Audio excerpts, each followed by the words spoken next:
आज हम HSG के बारे में डिस्कस करेंगे। HSG यानी हिस्टेरोसैल्पिंगोग्राफी। ये एक स्पेशल तरह का एक्सरे होता है जिसको रंगीन एक्सरे भी कुछ लोग बोलते हैं।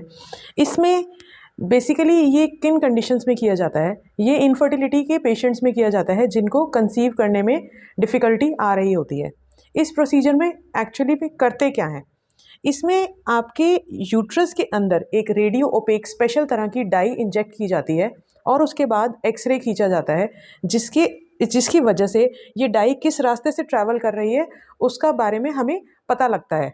तो हम इस प्रोसीजर को किन कंडीशंस में डॉक्टर आपको प्रिस्क्राइब करते हैं? जब भी आप इनफर्टिलिटी से पीड़ित हैं तो डॉक्टर आपको किसी स्टेज पे आके HSG के लिए ज़रूर एडवाइस करेंगे। इससे हमें क्या इन्फॉर्मेशन मिलती है? इससे हमें ये इन्फॉर्मेशन मिलती है कि आपकी ट्यूब्स, फैलोपियन ट्यूब्स ब्लॉक हैं या खुली हुई हैं।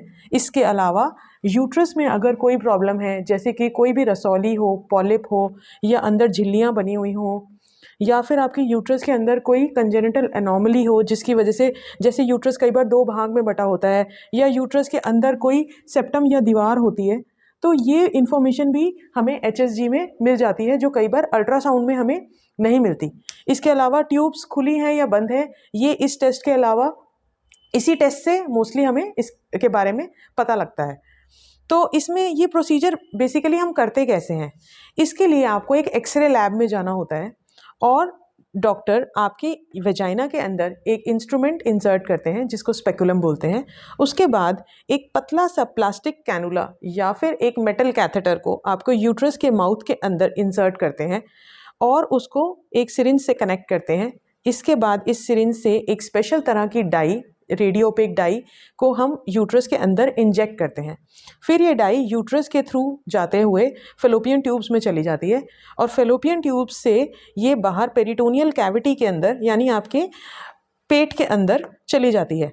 इसी के साथ साथ एक्सरे के फिल्म्स खींचे जाते हैं जिससे हमें ये पता लग जाता है कि ट्यूब्स आपकी ब्लॉक तो नहीं है या आपके यूट्रस में कोई प्रॉब्लम तो नहीं है। तो ये HSG टेस्ट किन दिनों में किया जाता है? जनरली HSG का टेस्ट पीरियड्स के बाद वाले दिनों में किया जाता है। जब भी आपके पीरियड्स ओवर हो जाते हैं उसके बाद वाले दिनों में। तो अगर आपका मेंस्ट्रुअल डे 1 मतलब जिस दिन आपके मेंसेस स्टार्ट हुए हैं वो मेंस्ट्रुअल डे 1 होता है, इसके हिसाब से जनरली 5th 6th डे आपके मेंसेस ओवर हो जाते हैं। तो 6th से लेके 10th डे के बीच में किसी भी टाइम आप ये HSG का प्रोसीजर जो है वो एक्सरे लैब में जाके करवा सकते हैं। तो सब लोगों को जनरली ये डर होता है कि क्या ये HSG टेस्ट बहुत पेनफुल है? बहुत पेनफुल। HSG टेस्ट थोड़ा पेनफुल होता है लेकिन बहुत पेनफुल हम इसको नहीं बोल सकते।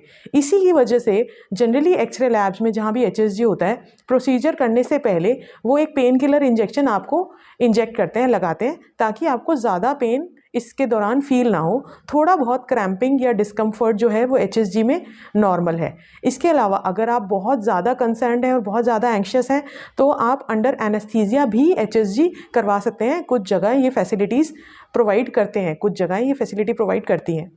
इसके अलावा आप जब HSG के लिए जा रहे हैं तो आपको पहले क्या चीज़ों का ध्यान रखना चाहिए? आप जब भी HSG के लिए जा रहे हैं तो आपको कभी भी खाली पेट नहीं जाना चाहिए। अपना ब्रेकफास्ट वगैरह नाश्ता करके, खाना खा के ही HSG के लिए जाना चाहिए, क्योंकि कई बार चक्कर वगैरह आ सकते हैं। दूसरी बात, आपको अपने साथ किसी अटेंडेंट को, रिलायबल अटेंडेंट को अपने साथ लेके ज़रूर जाना चाहिए। तीसरी बात, आपको ब्लीडिंग इस टाइम पे नहीं हो रही होनी चाहिए, इस चीज़ का आपको ध्यान रखना है। और HSG के बाद आपको किन चीज़ों का ध्यान रखना है? HSG के बाद आपको जनरली 1 डे तक इंटरकोर्स अवॉइड करना चाहिए। 1 डे तक, 1 दिन तक थोड़ा सा रेस्ट करना चाहिए।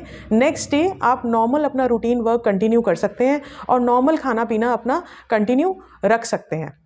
इस HSG से आपको क्या साइड इफ़ेक्ट्स हो सकते हैं?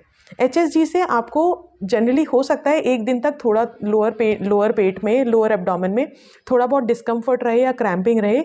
उसके लिए आपको डॉक्टर एंटीबायोटिक्स भी प्रिस्क्राइब करते हैं, साथ में कुछ पेन किलर्स भी प्रिस्क्राइब करते हैं जो आपको ज़रूर लेने चाहिए आफ्टर HSG।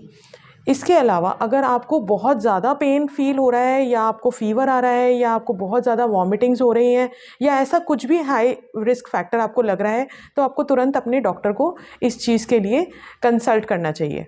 अगर आपको कभी भी किसी डाई से एलर्जी हुई है पहले किसी टेस्ट के दौरान, इसमें जनरली आयोडीन डाई यूज़ होती है, अगर पहले कभी ऐसी आपको हिस्ट्री है कि आयोडीन डाई से आपको कोई रिएक्शन हुआ है, तो ये चीज़ आपको डॉक्टर को पहले ही बतानी चाहिए ताकि डॉक्टर आपको इसका कोई ऑल्टरनेटिव प्रोसीजर सजेस्ट करे।